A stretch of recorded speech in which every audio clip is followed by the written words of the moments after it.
Let me show you how you can create an additional $292,000 worth of value on your next self-storage acquisition. My name's Mark Helm. I'm the author of Creating Wealth Through Self-Storage, and I'm the creator of the Quick Start Academy, which houses the on-demand self-storage boot camp that I offer, which is the premier training that will take you from wherever you are now all the way to putting your first or your next self-storage facility into service. All the forms we use, workbook that has the forms that we use in the step-by-step 4-phase process of putting your next self-storage facility into service, even in today's kind of wacky environment. But today I want to talk to you about a way to create some what could be very significant value on your next self-storage acquisition. And what I'm talking about is tenant insurance. Now hold on a minute.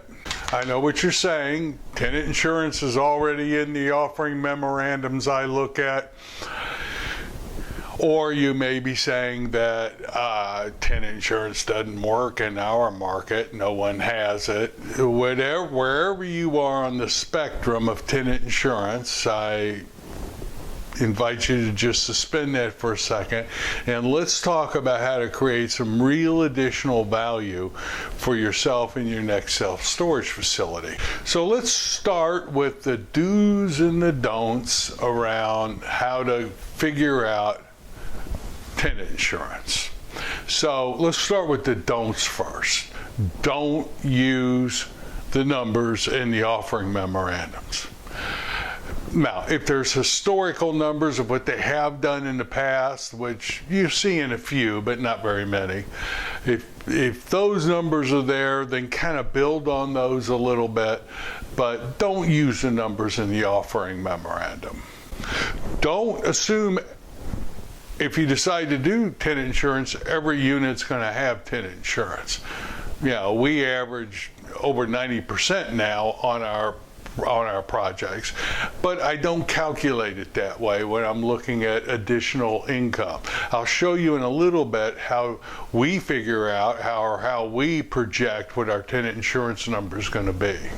Let's talk about some do's. Do make tenant insurance, or at least having your goods that you store in a self-storage facility insured. Here's the thing. Our insurance, your insurance, will not cover the goods of people who are storing stuff in your building. If your roof leaks, your insurance does not cover their goods. Now, I know that's in your lease, but most tenants really don't get it. Even though they initial next to that box, they don't get it. Make some type of tenant insurance program mandatory for your facility. Now, let me explain how we do it in our little company. Now, it took me years to get over my fear, yes, I'll use that word, fear, of having tenant insurance.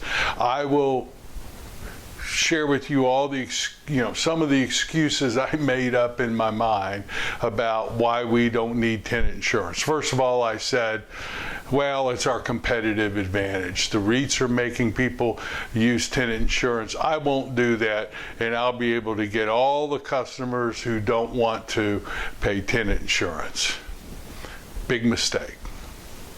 When I finally put on my big boy clothes and summoned the courage to make tenant insurance, or at least having your goods, if you store with us, insured, within 3 months, 1 quarter, I was saying, why in the heck didn't I do this years earlier?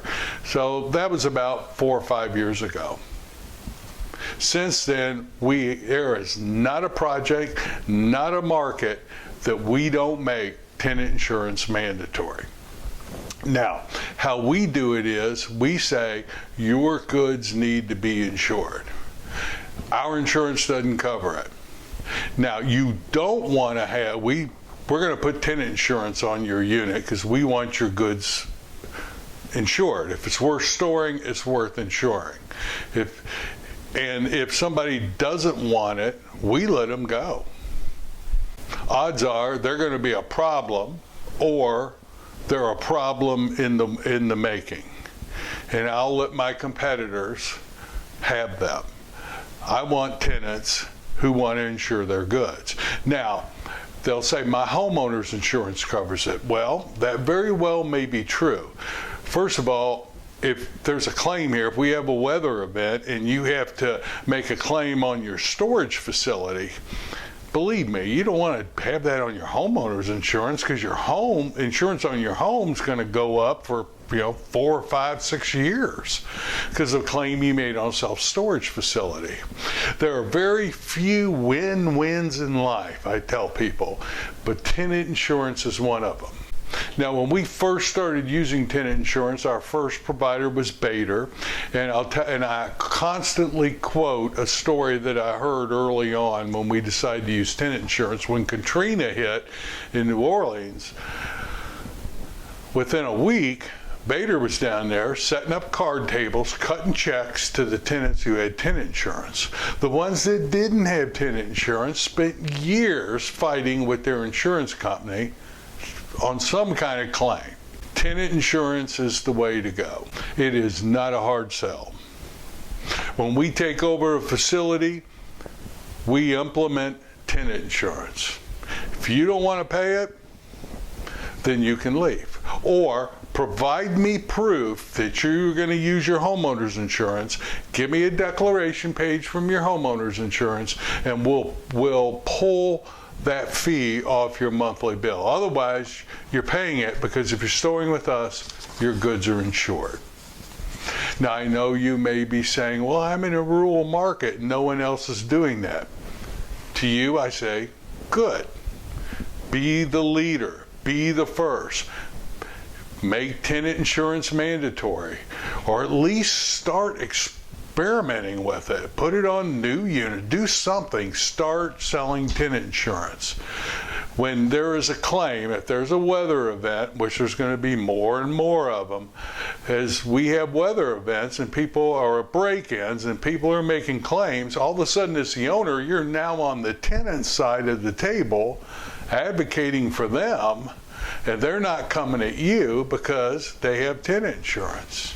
Somebody doesn't want it, let them go, replace them with a customer who will pay for it, and you've got a better customer. Now let me show you how, at least I calculate tenant insurance. I never use the number that's in the offering memorandum, unless it's an historical number, and then I kind of use it to compare against what my calculations are.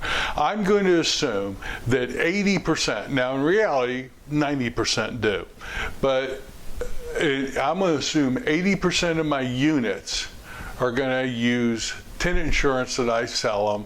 20% are going to use their homeowner's insurance. So what I do is I count the number of units up. The minimum number, the minimum commission that we make when we got started. Now, as our company grew, our commission grew, and we've gone through a number of different tenant insurance companies. And once you get to a certain size, you can really command a higher commission rate. But the minimum number we made was $5 per unit per month. So let's take a fictitious 365 unit self-storage facility. So here's the math. At 80%, 292 units are going to pay tenant insurance. 292 times $5 a month equals $1,460 a month. Can you use an additional $1,460 a month? I sure can. $1,460 a month times 12 months equals $17,520 additional income to the facility. Can you use an additional $17,000 plus to your facility a year? I sure can. Now, if you take the $17,530, let's just use a 6 cap. So you take that number divided by 0.06, that equals $292,000. That's how much additional value is created by having a tenant insurance program on a fictitious 365 unit self-storage facility. And that's only at 80% penetration. That's a very conservative number. Odds are your value's gone up over $300,000 on that size project on the minimum commission rate that you're going to be making. So the self-storage business is maturing, and as small business owners, we need to mature with it. If you're in a market where there's REITs or big players, they've got their own tenant insurance program. I mean, they self-insure and sell it. If you have some of the REITs managing for you, they make everybody get tenant insurance and they keep all those proceeds. If you're in a small market, be a leader. Implement, experiment, start putting a tenant insurance program into place. Be the leader in your market area. The business is maturing, we mature with it. Between pricing strategies, tenant insurance programs, there is a lot of value in cash that many small business owners are just leaving on the table for larger owners who buy their facilities to implement and make and benefit and get that cash. Don't be that small business owner. So if you're not doing a tenant insurance program, do yourself a favor and start. Do your customers a favor and start. Put on your big boy clothes and go to it. Thank you for letting me share how you can find an additional $292,000 or more in a 365 unit storage complex if that's the size on your next purchase. So thank you very much. I look forward to being with you next week. My name's Mark Helm. I'm the author of Creating Wealth Through Self-Storage, and I'm the creator of the Storage World Analyzer. And we always plug in under additional income, tenant insurance. So thank you. I look forward to being with you next week, and I'll see you then.